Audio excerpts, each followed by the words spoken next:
नमस्कार दोस्तों। तो कैसे हैं आप सब। उम्मीद करता हूं आप सभी अच्छे होंगे। और आज जिस टॉपिक की हम बात कर रहे हैं उसका नाम है भारत शासन अधिनियम 1858। 1885 में जो अधिनियम आया था उसकी बात कर रहे हैं हम। अभी तक जो हमने बात की है वो बात कहां तक की है। हमने बात की है 1773 से लेकर 1853 तक बात कर चुके हैं। और जैसे ही इस अधिनियम की हम बात कर लेंगे उसके बाद में यहाँ ईस्ट इंडिया कंपनी वाला जो फेज नहीं ये कंप्लीट हो जाएगा। ठीक है, मतलब ये है कि यहाँ 1600 से लेकर 1773 तक ओनली कंपनी का शासन रहता है। कौन सी कंपनी? जियो कंपनी की बात नहीं कर रहा मैं, मन की बात नहीं कर रहा मैं बात कर रहा हूं किसकी? 1600 ईस्वी में ईस्ट इंडिया कंपनी की जो शुरुआत हुई थी उसका शासन, डायरेक्ट शासन का कब तक रहा? 1600 से लेकर 1773 तक।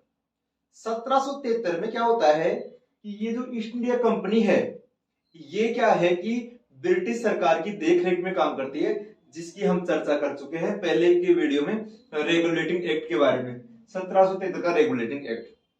ठीक है, उसी क्रम में हम आज बात कर रहे हैं 1858 के भारत शासन अधिनियम।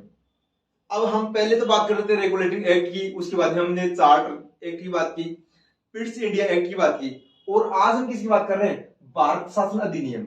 इसका क्या मतलब है? इसका क्या मीन्स है? इसका मीन्स ये है कि भारत शासन अधिनियम का मतलब ये है कि इससे पहले 1857 में, इसके एक साल पहले, आपको पता होगा रेगुलेशन ऑफ 1857 1857 का, यहां अंग्रेजों के अनुसार तो विद्रोह हुआ था और हमारे भारतीयों के अनुसार यहां क्रांति हुई थी। और ये क्रांति क्या है? इस क्रांति के परिणाम स्वरूप ऐसे कहते हैं कि 10 मई 1857 मेरठ यूपी से क्रांति शुरू हुई। और उसके बाद में भारत में क्या है, इसका परिणाम क्या निकला? क्रांति का ये परिणाम निकला कि यहाँ ईस्ट इंडिया कंपनी को समाप्त कर दिया गया। ईस्ट इंडिया कंपनी को समाप्त कर दिया गया। ठीक है, और जैसे ही ईस्ट इंडिया कंपनी की समाप्ति हुई उसके बाद में भारत शासन अधिनियम के नाम से अधिनियम आए। और ईस्ट इंडिया कंपनी की जैसी समाप्ति हुई तो भारत का जो शासन था वो डायरेक्ट कहां चला गया?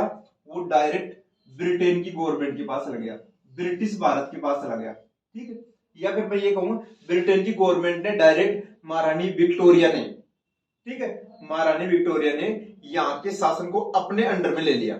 और जैसे ही अपने अंडर में लिया उसके बाद में ऐसे कहते हैं कि यहाँ क्या है कि यहाँ के जितने भी शासन थे वो भारत शासन अधिनियम ब्रिटेन की गवर्नमेंट, इंग्लैंड की गवर्नमेंट बनाने लग गई। और वो सबसे पहला जो अधिनियम आया उसको कहते हैं 1858 का भारत शासन अधिनियम। इसकी इसमें क्या हुआ? इसमें ये हुआ कि एक तो यहाँ ईस्ट इंडिया कंपनी की समाप्ति हो गई, इसके साथ में ईस्ट इंडिया कंपनी के साथ में समाप्ति होने के साथ में यहां मैंने आपको पहले वाले में बताया था गवर्नर जनरल की जो पोस्ट है इसकी शक्तियों को बढ़ा दिया गया। ये गवर्नर जनरल की पोस्ट तो थी और इसी के साथ में एक नई पोस्ट आई जिसको बोलते हैं वाइसराय।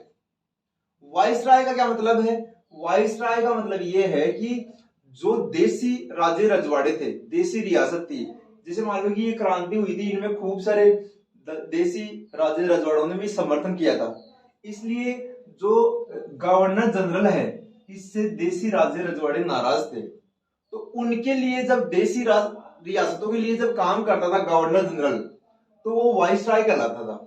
ठीक है, और ये वाइसराय क्या है? पहले जो वाइसराय बने उनका नाम था लॉर्ड कैनिंग। खूब बार प्रतियोगी परीक्षाओं के बारे में पूछा गया है कि पहला वाइसराय कौन था, तो लॉर्ड कैनिंग को माना जाता है। ये लॉर्ड कैनिंग साहब जब देसी रियासतों के का काम करते थे तब तो ये कहलाते थे वाइसराय। और यही जब ब्रिटिश भारत जो गुलाम भारत है उसके लिए रूल एंड रेगुलेशन लागू करते थे तब यही कहलाते गवर्नर जनरल। यहां तक आपके समझ में आ गया होगा। आगे चलते हैं। आगे ये है कि एक नई पोस्ट और इजाद की, उसका नाम था भारत मंत्री या भारत सचिव। ठीक है, ये भारत सचिव क्या होता था? ये भारत सचिव ब्रिटेन की कैबिनेट थी। कैबिनेट मतलब वहां की संसद में जो वहां की जो लॉर्ड सभा है, वहां की कॉमन सभा है, कॉमन सभा में जो कैबिनेट होता है उस कैबिनेट का मेंबर होता था ये भारत सचिव, ठीक है। और इसके लिए एक 15 सदस्यीय परिषद भी थी, ठीक है। ये कैबिनेट पोस्ट थी, इसके लिए क्या थी, 15 सदस्यीय ये पोस्ट थी। उसके बाद में क्या होता है कि ये जो भारत मंत्री है, ये भारत मंत्री क्या करता, ये क्या कर रहा है, इसने भारत से संबंधित मामले ये क्या करता था, ब्रिटिश पार्लियामेंट में रखता था, ठीक है। तो ये 2 पॉइंट हो गया। और जो पहला जो भारत सचिव बना था उनका नाम था sir Charles Wood. Sir Charles Wood वो थे जो पहले भारत मंत्री थे या भारत सचिव थे। और ये कौन से अधिनियम की में प्रोविजन किया गया इसका, 1858 के भारत शासन अधिनियम में, ठीक है जी। आगे हम बात करें, आगे हम बात करते हैं ये जो 1784 के अधिनियम में, 1784 के चार्टर एक्ट में ये बोर्ड ऑफ डायरेक्टर की स्थापना की थी, इसको खत्म कर दिया गया। बोर्ड ऑफ डायरेक्टर की समाप्ति कौन से अधिनियम में हुई, ऐसे क्वेश्चन पूछे जाएंगे। तो भारत शासन अधिनियम 1858, ठीक है। और बोर्ड ऑफ डायरेक्टर का गठन कब किया गया, 1784 के चार्टर अधिनियम में, ठीक है। तो ये सारे जो हमने देखा, जिसमें ईस्ट इंडिया कंपनी की समाप्ति के बाद में पहला जो अधिनियम आया वो 1858 का अधिनियम। इसके तहत ब्रिटेन का डायरेक्ट रूल, ऐसे कहते हैं, ब्रिटेन की महारानी के हाथों में चला गया और ईस्ट इंडिया कंपनी की समाप्ति हो गई। इसके साथ में गवर्नर जनरल है उसकी शक्तियां बढ़ गई, और गवर्नर जनरल की शक्तियों के साथ में क्या हुआ, एक नई पोस्ट आ गई वाइसराय की। ये वाइसराय जब देसी राज्य रजवाड़ों का काम करता था तो ये बोला जाता था वाइसराय। और जब यही वाइसराय लॉर्ड कैनिंग है, ये पहले वाइसराय है, और लॉर्ड कैनिंग साहब जब ब्रिटिश भारत का काम करते थे तो ये कहलाते थे गवर्नर जनरल, ठीक है। उसके बाद में जो भारत सचिव है, ये भारत सचिव की नई पोस्ट आई, और ये क्या कर रहा था भारत सचिव, ये भारत से संबंधित मामले ब्रिटेन की कैबिनेट में रहता था। ये भारत मंत्री भी कहते हैं, ये कैबिनेट का सदस्य होता है। कैबिनेट आप जानते हो, कैबिनेट आप जानते हो कि प्रधानमंत्री की सलाह के लिए सबसे बड़ी पोस्ट होती है, ठीक है जी। इसमें 15 सदस्य था, इसकी हम बात कर चुके हैं। इसके साथ में सर चार्ल्स वुड, ये हमारे पहले भारत मंत्री थे, और उसके बाद में बोर्ड ऑफ डायरेक्टर की समाप्ति कर दी गई, ठीक है। तो ये हमारे सामने आता है भारत शासन अधिनियम 1858। आपको उम्मीद करता हूं समझ में आया होगा, और फिर भी कोई आपका डाउट हो तो कमेंट करें, और लाइक करें, शेयर करें, सब्सक्राइब करें।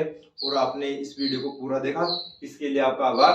आप अपना नॉलेज बढ़ाते रहे और पढ़ते रहे, बढ़ते रहे। जय हिंद, जय भारत, धन्यवाद।